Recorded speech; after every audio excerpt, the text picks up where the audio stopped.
The Doctrine of Discovery. Sounds a bit like a children's game, doesn't it? Maybe something you'd play in the sandbox. I discovered this shiny pebble. It's mine. Except this wasn't about pebbles. It was about entire continents. And the rule was simple. If European explorers who were Christian discovered lands inhabited by non-Christians, those lands were supposedly theirs for the taking. Lands already full of people, with their own societies, cultures, and histories. But hey, minor details when there's a flag to plant, right?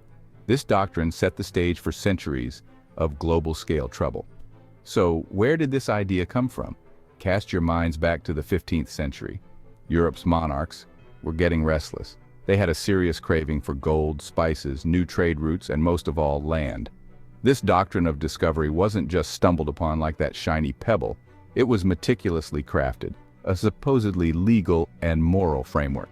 It was essentially an excuse, a divine permission slip, for European powers to seize whatever territories they fancied.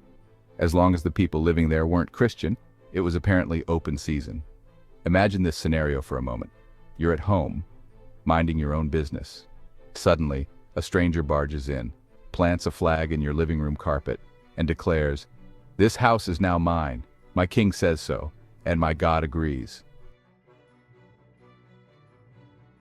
Now, you might be wondering who exactly gave these European monarchs the green light for such audacious global land grabbing?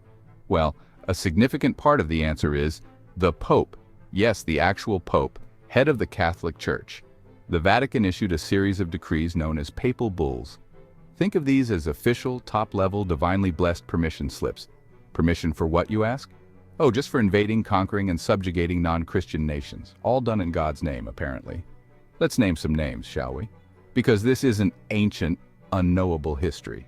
Take the Papal Bull Romanus Pontifex, issued in 1455. This little gem essentially gave King Afonso V of Portugal the go-ahead. It authorized him to invade, capture, and subdue all Saracens and pagans whatsoever. And it didn't stop there. It also explicitly permitted the enslavement of these populations. The Pope said it was okay, so it must have been perfectly fine.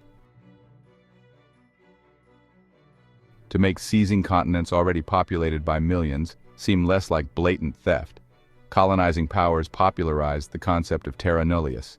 It translates to nobody's land or empty land, a nasty shock to the millions of indigenous people living there. They defined occupation in European terms. Indigenous systems were ignored or dismissed. This dehumanization justified violence and immense suffering.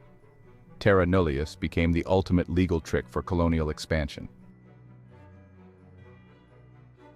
Section 4, Consequences, a polite word for centuries of suffering.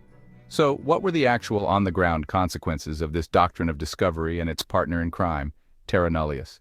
For indigenous peoples around the globe, the results were, to put it mildly, an unmitigated catastrophe. We are talking about land dispossession on a staggering scale.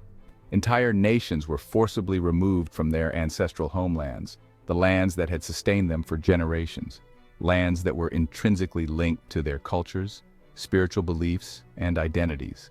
This wasn't a gentle relocation program. It was often accompanied by extreme violence, broken treaties, and relentless pressure. It was theft, pure and simple, on an unimaginable scale. And the devastation didn't stop at land theft. The doctrine of discovery paved the way for systematic cultural destruction. Indigenous languages, rich with unique ways of understanding the world, were suppressed often brutally. Spiritual practices and ceremonies, central to indigenous life, were outlawed and condemned as pagan or savage. Children were forcibly taken from their families and communities and sent to residential or boarding schools.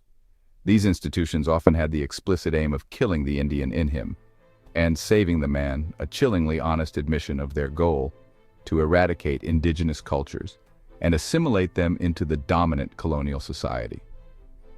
The cruelty was not accidental, it was design. Furthermore, let's be absolutely clear, the doctrine of discovery and the papal bulls that underpinned it also provided a direct justification for the transatlantic slave trade. Remember Romanus Pontifex? It didn't just authorize the seizure of lands from non-Christians, it explicitly sanctioned their enslavement. Section 5, still haunting us, the doctrine's zombie-like persistence. This doctrine of discovery isn't some dusty, irrelevant historical footnote. It's more like a legal zombie casting a long, dark shadow over legal systems today. Thankfully, indigenous activists have been fighting back for centuries. And recently, the Vatican formally repudiated the doctrine in March 2023.